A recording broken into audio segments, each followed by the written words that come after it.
Mga kaibigan, isa na naman pong magandang hapon po sa inyong lahat. Isang magandang umaga, magandang gabi, magandang tanghali po sa lahat ng ating mga kaibigan sa iba't ibang bansa. At dito po sa ating bansa sa Pilipinas na medyo mainit po ang panahon ngayon.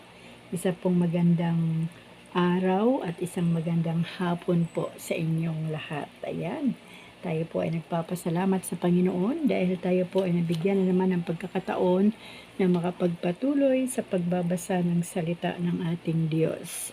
Kaya mga kaibigan, kung kayo po ay talagang may bakanting oras pa, sabayan niyo po ako sa pagbabasa at samahan niyo po ako sa pamagitan ng pagkikinig sa binabasa ko pong salita ng ating Panginoon. Ngayon po ay pang 128 na yata.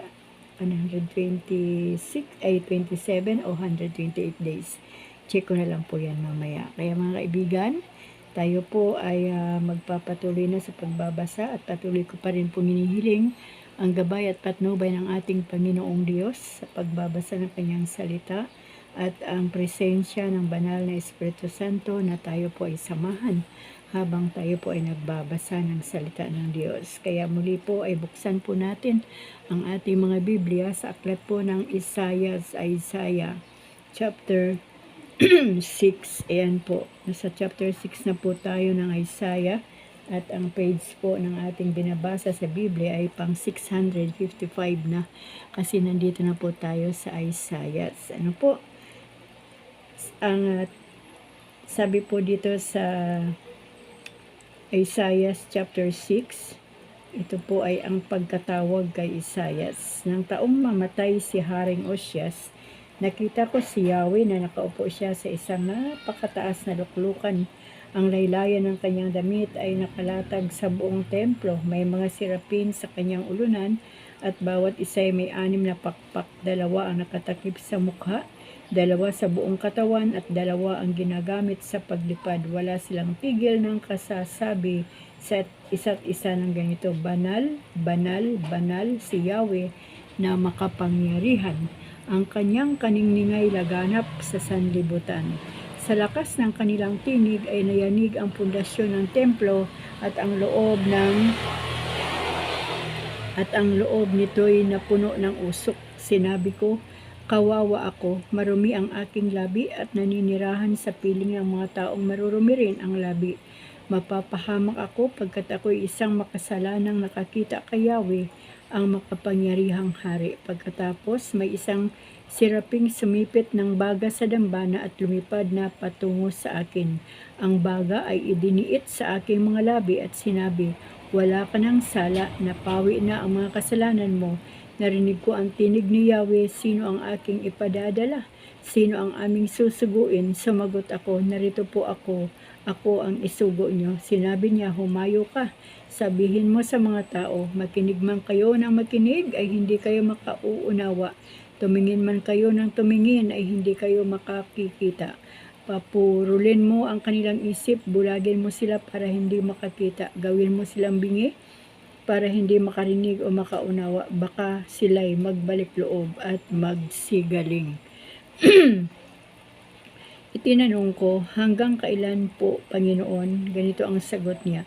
Hanggang ang mga lungsod ay mawasak at mawala ng tao, hanggang sa maiwang walang nakatira ang mga tahanan, hanggang sa matiwangwang ang lupain, hanggang sa ang mga tao'y itapon ni Yahweh sa malayong lupain at ang lupain maging malawak na ilang matiraman ang 10 bahagi ng mga tao, sila ay mapupuksa parang pinutol na puno ng insena.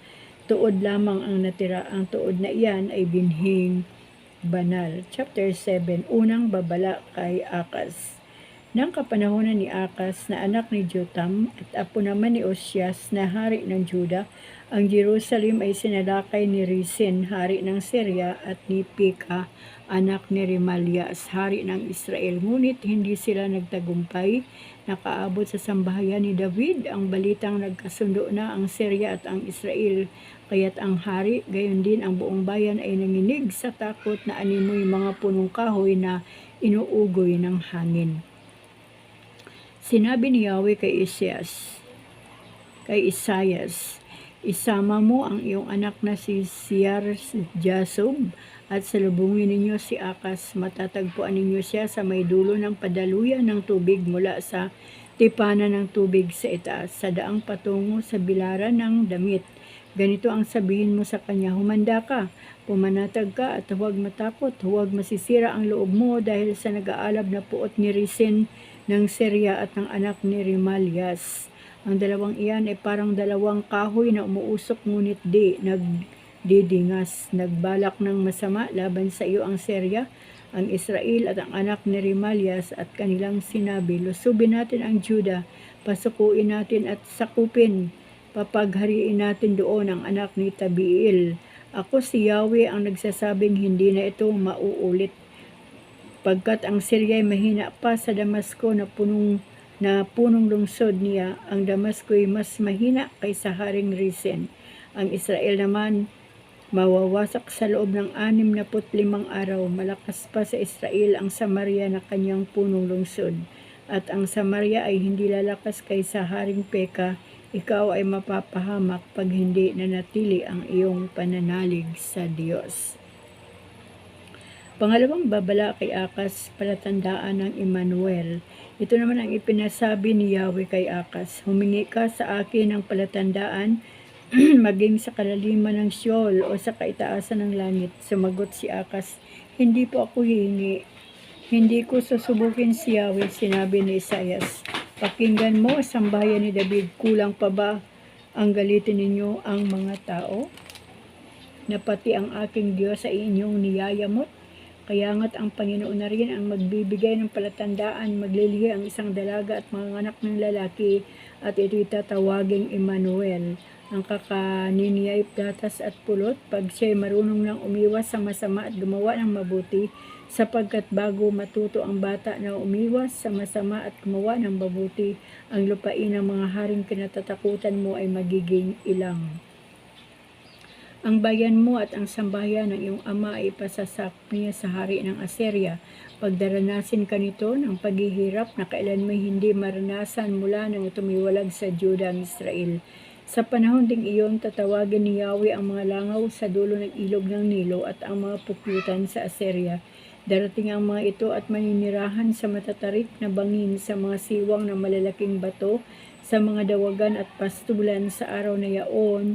Ang Panginoon ay uupa ng pang-ahit mula sa kabila ng ilog Euphrates. Ang hari ng Assyria ay kanyang aahitin ang buhok sa ulo, ang balahibo sa binti at pati ang balbas. Sa araw na yaon, ang bawat tao ay mag-aalaga ng isang dumalagang baka at 2 tupa sa dami ng gatas na makukuha. Ang lahat ng natira sa lupain ay mabubuhay sa gatas at pulot. Sa panahong yaon, ang ubasang may 1,000 punong ubas na nagkakahalaga ng 1,000 salaping pilak ay magiging dawagan at tinikan, may dalang busog at pana ang papasok doon, sapagkat ang buong lupain ay magiging parang gubat, wala nang pupuntang may dalang asarol sa kaburulan na dating tinamnan, pagpapastulan na lamang iyon ng mga baka at tupa. Chapter 8. Sinabi sa akin ni Yahweh, kumuha ka ng isang malapad na tapyas na bato at isulat mo ito sa malalaking titik kay Maher-shalal-Hasbaz. Ikuha mo ako ng 2 saksing mapagtitiwalaan, ang saserdoteng si Urias at si Zacarias na anak ni Jeberekias. Sinipingan ko ang aking asawa, siya naglihi at nanganak ng lalaki, at sinabi sa akin ni Yahweh, ang ipapangalan mo sa kanya ay Maher-shalal-Hasbaz, sapagkat bago pa siya matutong tumawag ng ama o ina, ang kayamanan ng Damasco at ang mga nasamsam ng Samaria ay dadalhin sa hari ng Assyria. Sinabi pa sa akin ni Yahweh, sapagkat hindi tinanggap ng bayang ito ang tubig ng Seloy na umaagos ng banayad at nangangatog sila sa harapan ni Rezin, sa harapan ng anak ni Remalias.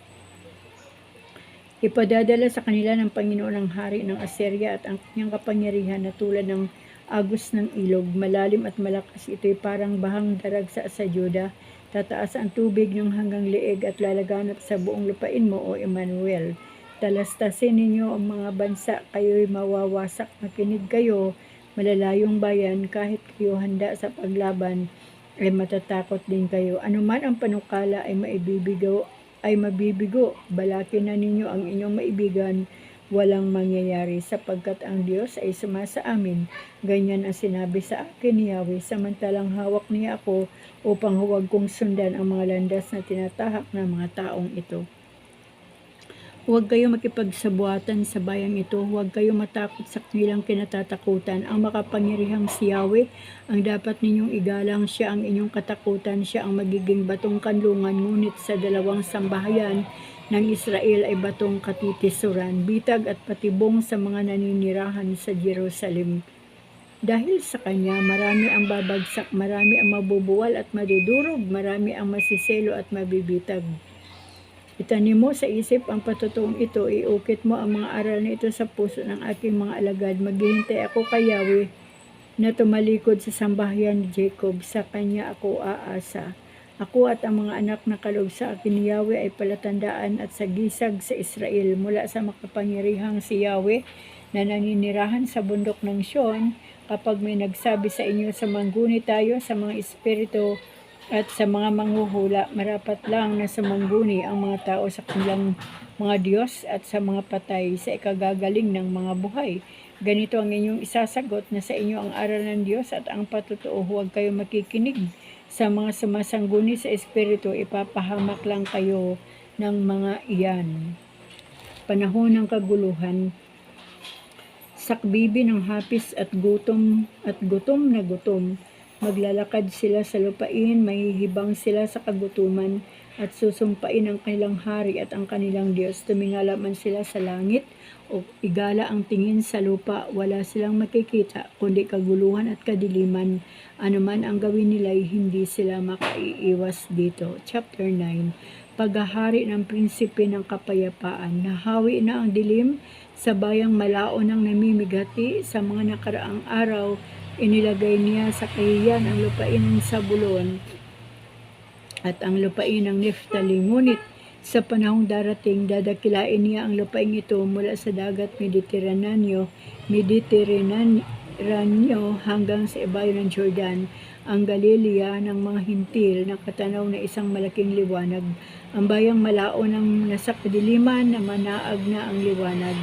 Sa mga taong namumuhay sa lupain balot ng dilim, iyong pinasigla ang kanilang pagdiriwang, dinagdagan mo ang kanilang tawa, tulad ng mga tao sa panahon ng anihan. Tulad ng mga taong naghahati ng nasamsam na kayamanan, nilupig mo ang bansang maalipin sa iyong bayan. Tulad ng pagkalupig sa hukbo ng Madian, binali mo ang panghahambalos ng mga tagapagpahirap sa kanila, sapagkat ang panyapak ng mga mandirigma, ang lahat ay kasuotang tigmak sa dugo at ay susunugin. Sapagkat ipanganganak ang isang sanggol na lalaki at siya ang mamamahala sa atin, siya ang kahangahangang tagapayo, ang makapangyarihang Diyos. Walang hanggang Ama ang prinsipe ng kapayapaan, malawak sa kapangyarihan at walang katapusang kapayapaan ay pagkakalob sa trono ni David at sa kanyang paghahari, upang matatag ito at papanatilihin sa karungan at katwiran ngayon at magpakailanman. Isagawa ito ng makapangyarihang si Yahweh.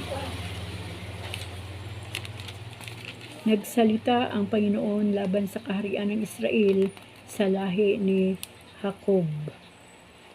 Malalaman ito ng lahat ng tao sa Israel at ng lahat ng naninirahan sa Samaria, na sa kanilang kapalaluan at kapanghasan ay nagsabi ng ganito, gumuho man ang mga gusaling yari sa tisa, magtatato naman kami ng gusaling bato, maubos man ang mga hilang sikomoro, ay papalitan namin ng sedro. Kaya sila ipasasalakay ni Yahweh sa kanilang mga kaaway, sa mga galit sa kanila. Ang Israel ay sasagpangin ng Syria mula sa silangan at ang mga Filisteo mula sa kanluran. Ngunit hindi pa rin maglulubag ang matindi niyang galit. Patuloy niyang parurusahan ang bayan ng Israel, ngunit hindi pa rin nagbabago ang bayan. Kahit na siya parusahan, hindi pa nagbabalik loob kay Yahweh na makapangyarihan. Sa isang araw lang ay parurusahan ni Yahweh ang mga pinuno't mamayan ng Israel para isang hayop na pinutulan ang ulo't buntot. Ang ulo'y ang matatanda at iginagalang na tao, ang buntot na may ang mga propetang lilo. Ang mga pinuno ng bayang ito'y manlilinlang, kaya't iniligaw nila ang mga mamamayan.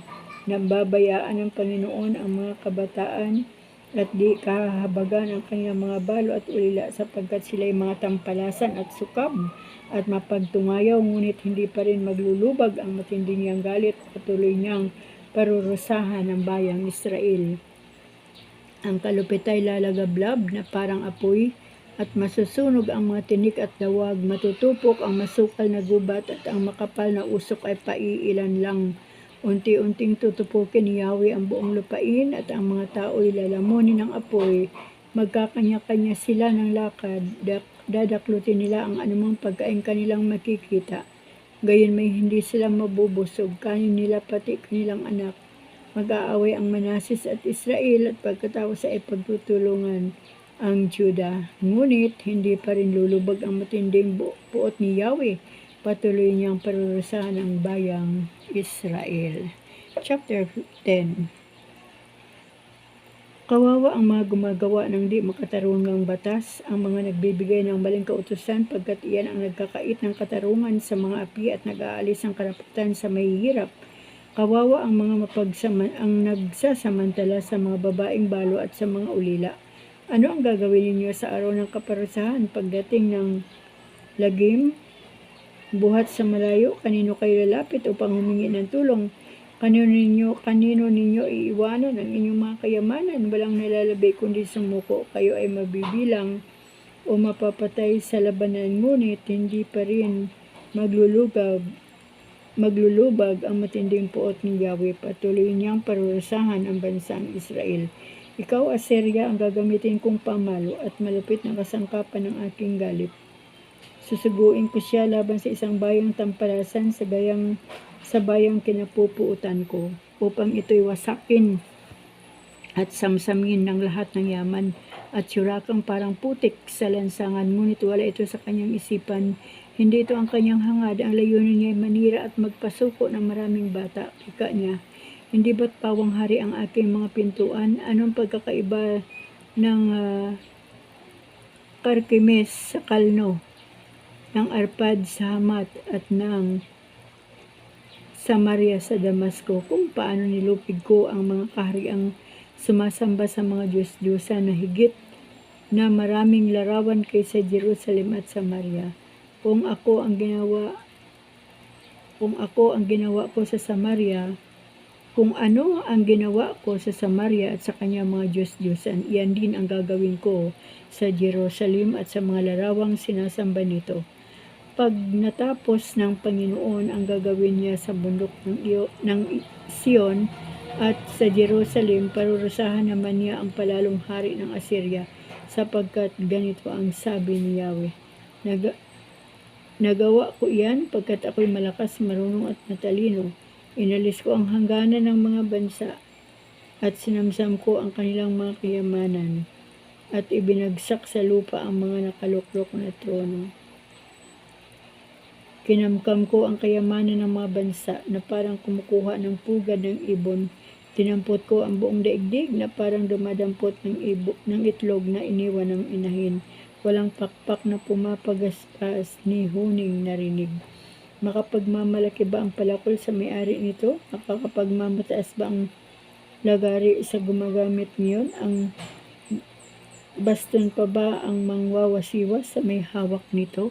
Kaya nga magigiting niyang mandirigma ay kakasakitin ni Yahweh, at sa ilalim ng kanilang maringal na kasuotan mag-aapoy sa init ang kanilang katawan, parang sigang malagablab. Ang ilaw ng Israel ay magiging apoy at ang banal niyang magiging lingas. Susunugin niya at tutupukin sa isang araw ang mga tinik at dawag. Wawasakin niya ang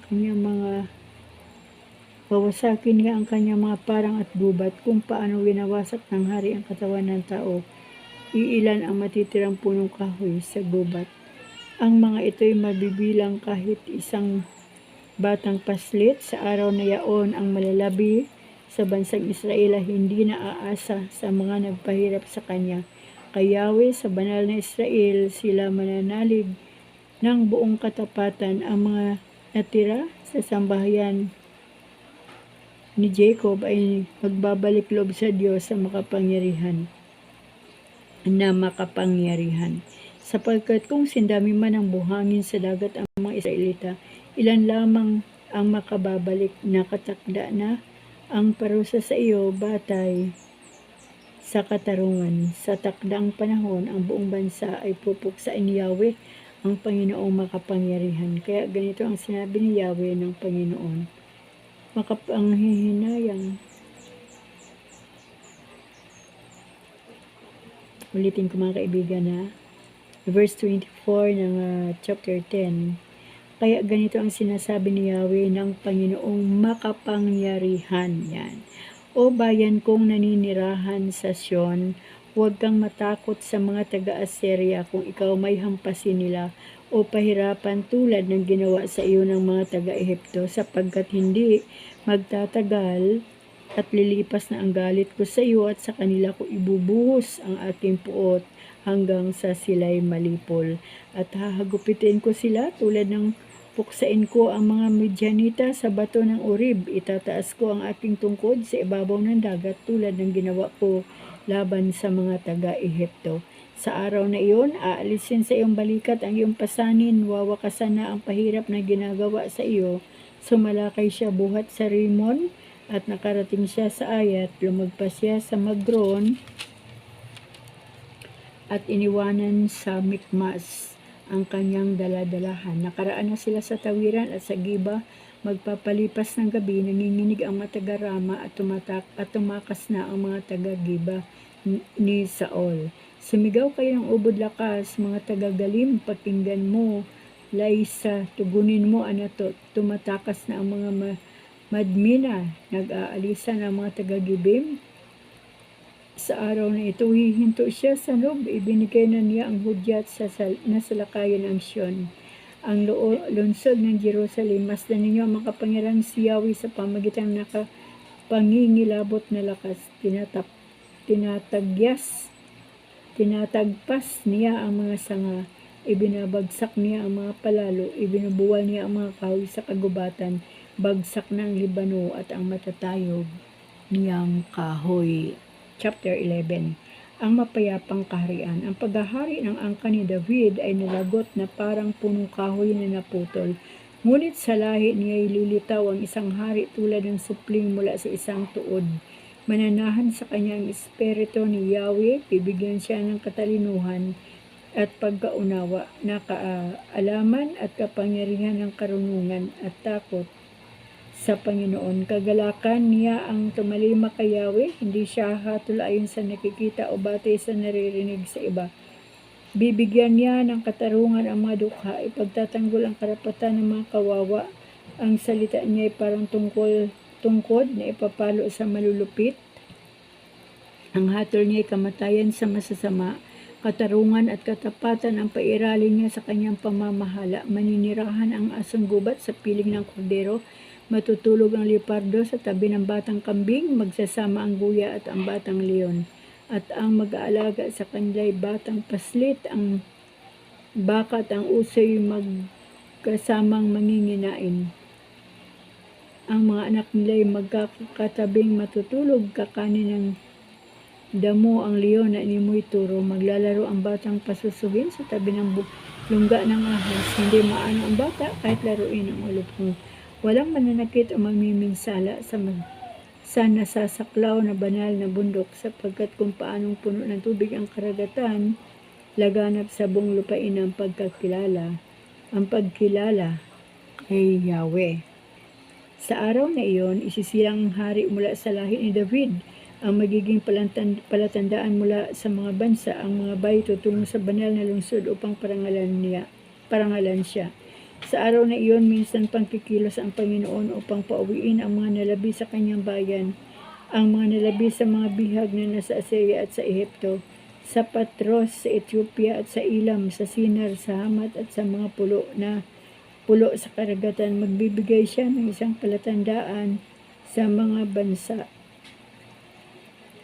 At titipunin niya ang mga anak ni na Israel at Juda na itinapon sa ibang lupain. Pauwiin ang mga nangalat na anak ni Juda mula sa apat na sulok ng daigdig. Mapapawi na ang naghili ng Israel at pupuksa ang mga kaaway ng Juda. Hindi na maiinggit ang Israel sa Juda at hindi na kakalabanin ng Juda ang Israel. Lulusubin nila ang mga Filisteo sa kanluran at sama-sama nilang sa samsaman ang mga bansa sa silangan. Masasakop nila ang Edom at Moab, pasasukuin nila ang mga Amonita. Tutuyuin ni Yahweh ang dagat na Ehipto sa pamagitan ng matinding init. Ang matitira lang ay 7 maliliit na sapa na matatawid ng mga tao. Sa gayon may daraanan mula sa Assyria ang mga natira sa kanyang bayan, kung paano ang Israel ay may daanan nang sila'y umalis sa Ehipto. Chapter 12, Awit ng Pasasalamat. Sa araw na yaon ay awitin ng mga tao ang ganito: Yahweh, pinasasalamatan kita sapagkat kung nagalit ka man sa akin, napawi na ang galit mo at ako iyong inaliw. Ang Diyos ang siyang magliligtas sa akin, tiwalang-tiwala ako at wala muntimang pangamba, sapagkat si Yahweh ang lahat sa akin, siya ang aking awit, ang aking kaligtasan. Malugod kayong sasalok ng tubig sa batis ng kaligtasan. Sabihin ninyo sa araw na iyon, magpasalamat kayo kay Yahweh, siya ang inyong tawagan. Ipaalam ninyo sa mga bansa ang kanyang ginawa. Ipahayag ninyo ang kadakilaan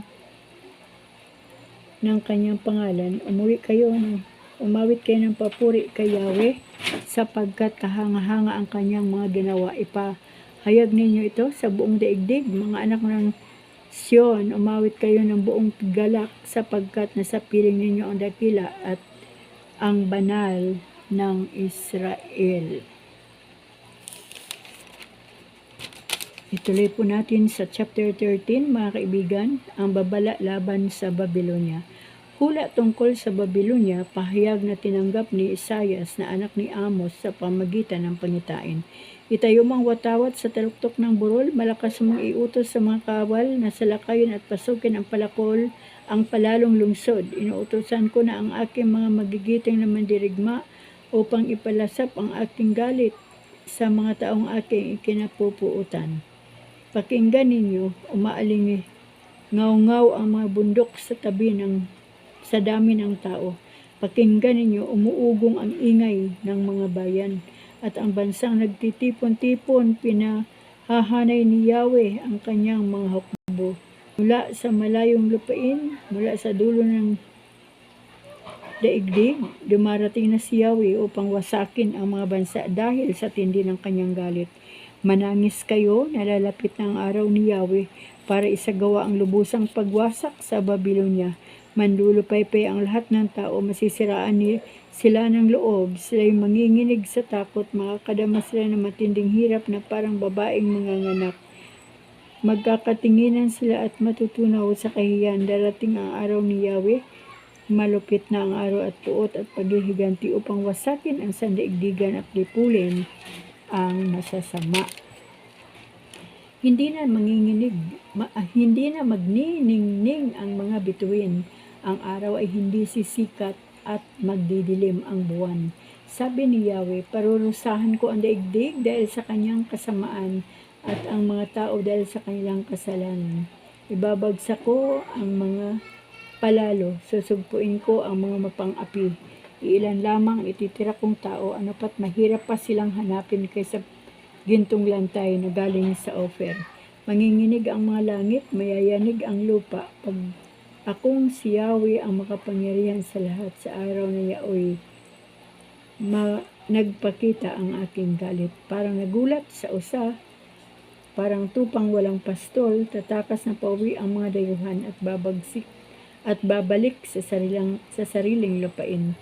Papatayin ang bawat mahuli, mamamatay sa patalim ang sinumang mabihag. Ipaghahampasan sa harapan nila ang kanilang mga sanggol, lilimasin ang kanilang mga tahanan, gagahasain ang kanilang mga asawa. Sabi pa ni Yahweh, ipasasalakay ko sila sa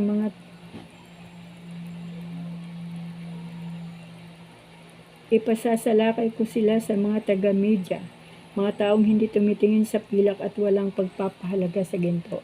Papatayin nila sa pana ang mga kabinataan, hindi kahabagan ang mga sanggol at mga bata. Ang Babylonia, pinakamarilag sa mga kaharian, ang hiyas at dangal ng mga Kaldeo, ibabagsak siya tulad ng Sodoma at Gomora. Kailanmay wala nang ititira doon, wala nang Arabi na magtatayo roon ng tolda, wala nang pastol na mag-aalaga roon ng tupa.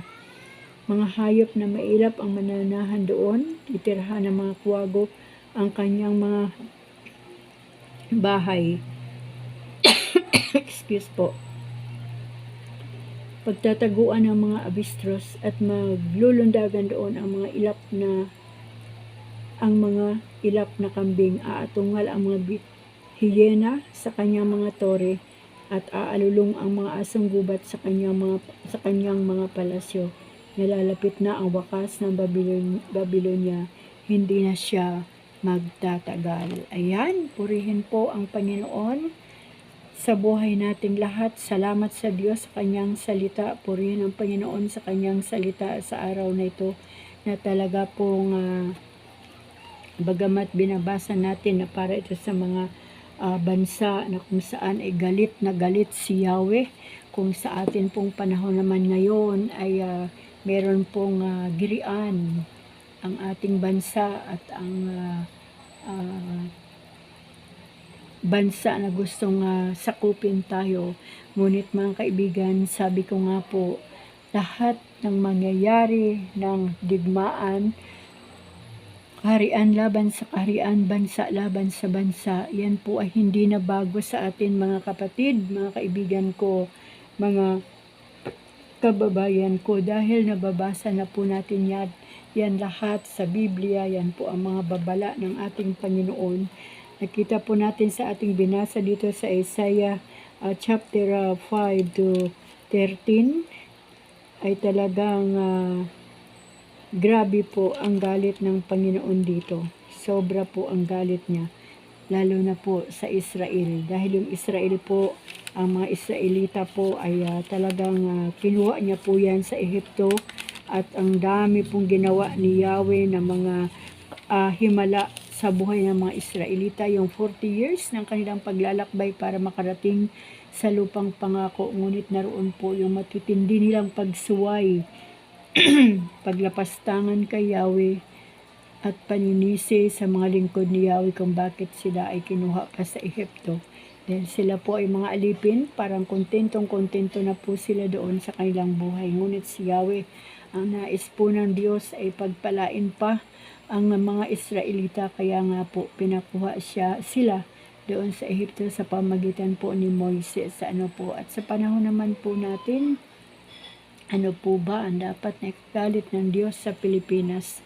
Hindi po lingid sa atin ang mga nangyayari, ang mga karumaldumal na pangyayari, at alam niyo po yun bilang mga Pilipino, nalalaman po natin lahat yung mga bagay na nangyayari, mga katiwalian, lahat, mga kalapastanganan, mga kababuyan, alam niyo po yun na nangyayari sa ating bansa. Kaya may dahilan po ang ating Diyos upang magalit po sa ating bansa, magalit sa mga tao na gumagawa ng mga karumaldumal na gawain, mga kahila-hilakbot, mga kababuyan, mga marurumi na gawain ng tao, mga tao na walang pagkakilala sa Diyos, bagamat alam nilang may Diyos, ngunit naroon po na nangingibabaw yung sigaw ng kanilang laman, kaya nagagawa po nila yung mga bagay na hindi po kanais-nais, hindi po karapat-dapat, at hindi po nakakapagbigay ng karangalan sa ating Diyos. Ngunit tayo pong mga anak ng Panginoon ay hindi po natin sila hinuhusgahan, bagamat sinasabi natin yung mga pangyayari o nangyayari o dahilan kung paano magagalit ang Diyos sa mga taga-Pilipinas. Ngunit tayo po na mga anak ng Diyos, narito pa rin para idalangin ang ating bansa. Atin pong ilaban ang ating bansa sa pagluhod, sa pananalangin, sa paghingi ng tawad sa Diyos, sa paghingi ng kahabagan, pangunawa ng Diyos, upang sa ganon, gaya po ng Ninive, ay hindi po makaranas ng labis na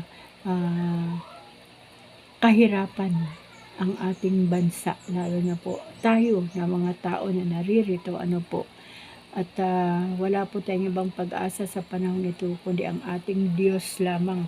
Kahit ano po ang dami ng pera ng tao sa panahon ito, ay hindi po niya kayang iligtas ang buhay. Hindi po nakakapagligtas at nakakapagbigay ng buhay na walang hanggan ang mga salapi at ang material na mga bagay. Ganon din ang kapangyarihan o kasikatan ng isang tao dito sa mundo. Ang kasikatan, ang kapangyarihan, ang salapi at ang mga material na bagay ay pangmundo lamang yan. Ngunit ang bigay ng Diyos sa atin ay buhay na walang hanggan, buhay na ganap at kasiyasiya, at kaligtasan ng ating kaluluwa. At pag tayo po ay nakauwi na sa piling ng ating Panginoon, tapos na po.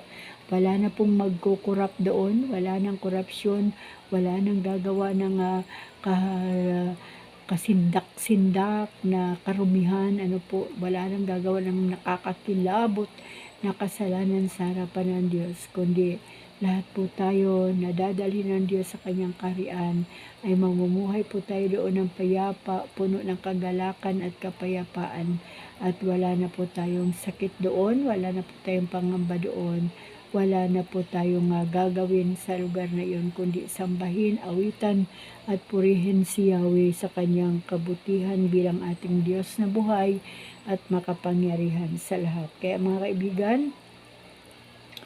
ang panahon po ngayon ay panahon po ng pagpapakumbaba sa Diyos, pagluhod sa Diyos ng may tunay na pananalig at pananampalataya sa Diyos upang makakilos ang kapangyarihan ng Panginoon sa ating mga buhay, sa bawat pamilyang Pilipino at sa kabuuan ng ating bansa. Sabi ko nga po, ang karagatan, ang kalupaan, lahat ng bagay dito sa mundo ay hindi po pag-aari ng tao. Walang pag-aari ang tao mula nung siya ay dumating sa mundong ito. Ngunit dahil sa kahabagan ng Diyos, ay inihanda ng Diyos ang karagatan, ang kabundukan, ang kalupaan, lahat ng mga pananim na narito sa lupa na nilikha ng Diyos ay pwede pong gamitin ng tao. Kumbaga, nilikha niya ang lahat ng bagay para masiyahan ang tao. Ngunit lagi nga po nating sinasabi na wala po tayong pag-aari ni isang man ni katiting sa mundong ito. Kaya po yung mga karagatan na pinaglalabanan, pinag-aagawan, ang mga lupain o kung ano paman, ay wala po tayong karapatan na gawin ang bagay na ito. Bakit? Dahil ang may-ari po, ang nagmamay-ari po ng lahat ng bagay na kung saan ay pinag-aagawan, yan po ay pag-aari lahat ng Panginoon, at pahiram lamang po ito lahat sa atin. At itong buhay natin, salamat sa Diyos dahil ang buhay natin ay patuloy na humihinga. Ang buhay natin ay patuloy na gumigising tuwing umaga, nakakapagsalita, nakakaamoy, nakakapag-isip, at nakakagalaw mula ulo hanggang talampakan. At salamat sa Panginoon sa kanyang kahabagan at pagmamahal sa ating mga buhay. Kaya mga kaibigan, mga kapatid, mga kababayan ko, konting tiis pa mga kaibigan sa mga nangyayari sa panahon ito. Yan po ay babala na ng Panginoon na malapit na siyang dumating. Kaya kung gaano po tayo nagtiis sa pinakamahabang panahon, matitiis pa po natin yan, mapapagtiisan pa po natin yan ang konting panahon na lang. Dahil kung tayo po ay nagbabasa ng Biblia, mababasa po natin sa Biblia at makikita natin sa panahong ito kung ano ang nababasa natin sa Biblia na babala ng Panginoon ay nakikita na po natin sa panahong ito. So, ibig sabihin, konting tiis na lang, matatapos din po ang lahat. Kung nakapagtiis po tayo ng 50 years, 60 years, 70 years, siguro hindi naman aabutin pa ng 70 years uli bago dumating ang Panginoon. Bakit? Kasi nangyayari na po ang lahat ng kanyang babala sa Biblia. Ang mga reminders, ang mga paalala, at ang mga propesya na sa pagdating niya muli o sa kanyang pagparito muli sa mundong ito ay mangyayari ang lahat, at nangyayari na nga po. sunod-sunod na nangyayari at nagpapatuloy na nangyayari ang babala ng Diyos, ibig sabihin malapit na po siyang dumating. Ayan mga kaibigan, kaya manatili po tayo, patuloy po nating tayuan ang ating pananampalataya kay Kristo, na wala po tayong ibang Diyos, walang ibang Panginoon at walang ibang tagapagligtas kundi ang ating Panginoong Hesus lamang. Ganun po katindi ang ating Diyos Ama, kung gaano po siya makapangyarihan at mapagmahal, dahil ang Ama at ang Anak ay isa.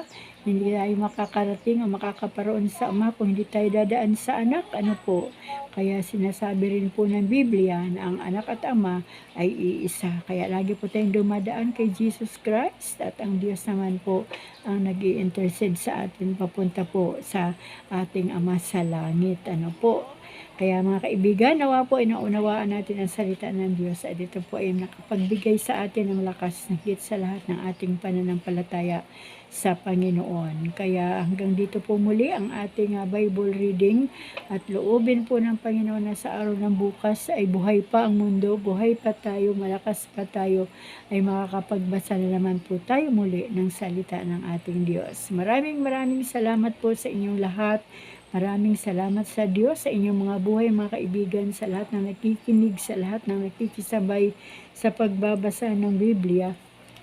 Maraming salamat po sa inyo, at wala po akong ibang dalangin sa Panginoon kundi ang pagpalain po tayong lahat, hindi lamang po sa mga material na bagay, higit sa lahat pagpapalang espiritual po ang patuloy kong inihiling sa ating Diyos na maranasan po nating lahat, ganun din ang ating mga sambahayan at lahat ng ating mga mahal sa buhay.